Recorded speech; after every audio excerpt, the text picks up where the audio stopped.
तो दोस्तों, stock market crashes का डर हर एक इन्वेस्टर के दिल में रहता है, क्योंकि ये बीमारी ही ऐसी है। लेकिन जो स्टॉक्स लंबे टाइम तक सर्वाइव करते हैं वही असली विनर होते हैं। इसलिए आज हम बात करेंगे 8 ऐसे स्टॉक्स की जिन्होंने मेजर क्रैश में भी गिरावट बड़ी झेली, लेकिन इन्वेस्टर्स का भरोसा फिर से जीत लिया। पहला स्टॉक आता है हमारा एसीसी लिमिटेड। जी हाँ, एसीसी लिमिटेड इंपैक्ट हुआ था 1992 के हर्षद मेहता स्कैम में, और 9,000 से लेकर 200 रुपये पे आ गया था। अप्रोक्स 98% डाउन हुआ था। रिकवरी स्टार्ट करने में ही इसको लगभग 2 साल का टाइम लग चुका था, और अपने प्री क्रैश लेवल पे पहुंचने में इसने लगभग 5 से 6 साल का टाइम लगाया। लार्ज कैप कैटेगरी का ये स्टॉक है।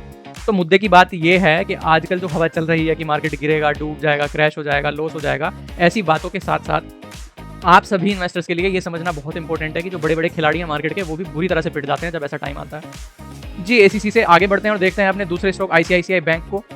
इसके साथ ही दोस्तों, आप सभी को मेरा बहुत बहुत नमस्कार है और चैनल में आप सभी का स्वागत है। अगर आप पहली बार आए हैं तो चैनल को प्लीज़ सब्सक्राइब कर दीजिए और इस वीडियो के एंड तक जुड़े रहिएगा। जी हाँ, हमारा दूसरा स्टॉक है आईसीआईसीआई बैंक, जिसको मार पड़ी थी 2008 के फाइनेंशियल क्राइसिस के टाइम पे, और इतनी बुरी तरह से हिट हुआ था कि 1300 रुपये से गिरते गिरते 260 रुपये पहुंच गया था। 80% के आसपास गिरा था।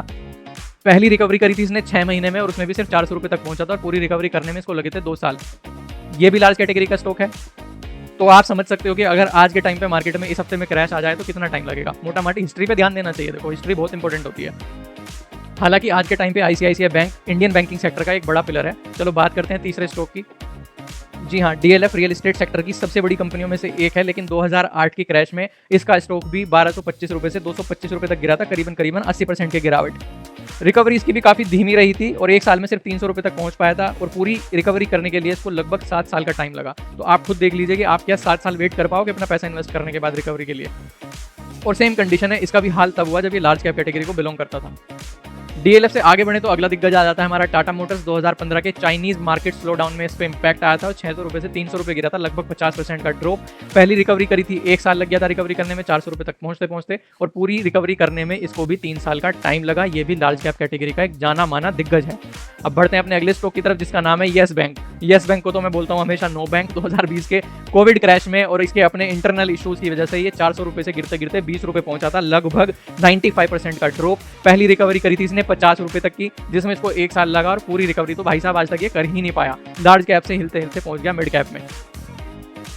और इस स्टॉक की जर्नी अभी भी मुझे काफी चैलेंजिंग नजर आती है। अब बढ़ते हैं अपने अगले दिग्गज स्टॉक इंडिगो की तरफ। इसकी फ्लाइट तो 2020 में कोविड के टाइम पे, कोविड के साथ साथ क्रैश हो गई थी। 1700 रुपये से गिरते गिरते ये आया था 800 रुपये पे, 50% का ड्रॉप हुआ था। पहली रिकवरी करने में लगे थे 6 महीने, पहली रिकवरी में पहुंचा था 1200 रुपये तक। पूरी रिकवरी करने में इसको 1 साल का टाइम लगा। लार्ज कैप कैटेगरी का काफी जाना माना स्टॉक है। हालांकि आज के टाइम पे फिर से काफी ऊंची उड़ानें भर रहा है। तो चलिए अब बढ़ते हैं अगले स्टॉक की तरफ। जी हाँ, मारुति सुजुकी 2008 के क्राइसिस में फंसा, 2020 के कोविड क्रैश में भी ये गाड़ी क्रैश हुई, और 1800 रुपये से गिरते गिरते 600 रुपये तक आया। 67% का ड्रॉप इसने 2008 में दिखाया था। पहली रिकवरी करी थी मात्र 1000 रुपये तक की, 1 साल लगाया था, और पूरी रिकवरी करने में लिए थे इसने 2 साल। लार्ज कैप का जाना माना बहुत तगड़ा दिग्गज है ये। तो आप समझ सकते हो, जब ऐसे बड़े स्टॉक्स की इतनी ज़्यादा पिटाई होती है तो छोटे मोटे स्टॉक आप लेके बैठे हुए हो, उनका तो क्या हाल होने वाला होगा। अब बात करते हैं टेलीकॉम के दिग्गज यानी भारतीय एयरटेल के बारे में। 2008 के फाइनेंशियल क्राइसिस में ये भी फंसा था, और 66% की इसने गिरावट दिखाई थी। 600 रुपये से गिरते गिरते 200 रुपये आ गया था, लेकिन 1 साल के अंदर अंदर इसने 350 रुपये की पहली रिकवरी दिखाई, और पूरी रिकवरी करने में इसको भी 3 साल का टाइम लगा। तो दोस्तों, आप समझ सकते हो कि इतने बड़े बड़े दिग्गज कितने ज़्यादा गिरते हैं, और गिरने के बाद में इनको कितना ज़्यादा टाइम लगता है रिकवरी करने में। इसलिए मैं आपको बोलता हूँ, आपसे रिक्वेस्ट करता हूँ कि अपनी मेहनत की कमाई को बहुत सोच समझ के लगाएं, पढ़ाई लिखाई करके लगाएं। और मैं ये वीडियो सिर्फ एजुकेशनल पर्पस के लिए बना रहा हूँ। आप सभी लोगों से मेरी विनती है कि किसी भी तरह की इन्वेस्टमेंट या ट्रेडिंग इस वीडियो को या चैनल के किसी भी वीडियो को देखकर ना करें। अपने फाइनेंशियल एडवाइजर से एडवाइस जरूर ले लें। तो भाइयों, इस वीडियो में हमने देख लिया है कि चाहे हर्षद मेहता स्कैम हो, या 2008 का फाइनेंशियल क्राइसिस हो, या फिर 2020 का कोविड क्रैश हो, हर बार ये स्टॉक्स गिरने के बाद इवेंचुअली रिकवर तो हुए हैं। और यहाँ पे इंपॉर्टेंस बढ़ जाती है टाइमिंग की, पेशेंस की। मार्केट सिर्फ आपसे पैसा नहीं मांगती, साथ में बहुत ज्यादा पेशेंस भी मांगती है। हालांकि मार्केट क्रैशेस हमेशा टेम्परेरी होते हैं, लेकिन जो कंपनीज फंडामेंटल तौर पर स्ट्रॉन्ग होती है वो हमेशा वापसी कर जाती है।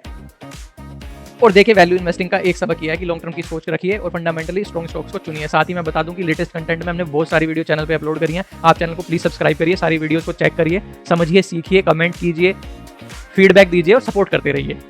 अगर आपको ये वीडियो पसंद आई है तो प्लीज वीडियो को लाइक कीजिए। चैनल को फिर से मैं कहूंगा, रिक्वेस्ट करता हूं, चैनल को सब्सक्राइब कीजिए। जल्दी ही मिलेंगे अगली वीडियो में। आज जुड़ने के लिए शुक्रिया, मिलते हैं जल्दी ही, तब तक के लिए हैप्पी इन्वेस्टिंग।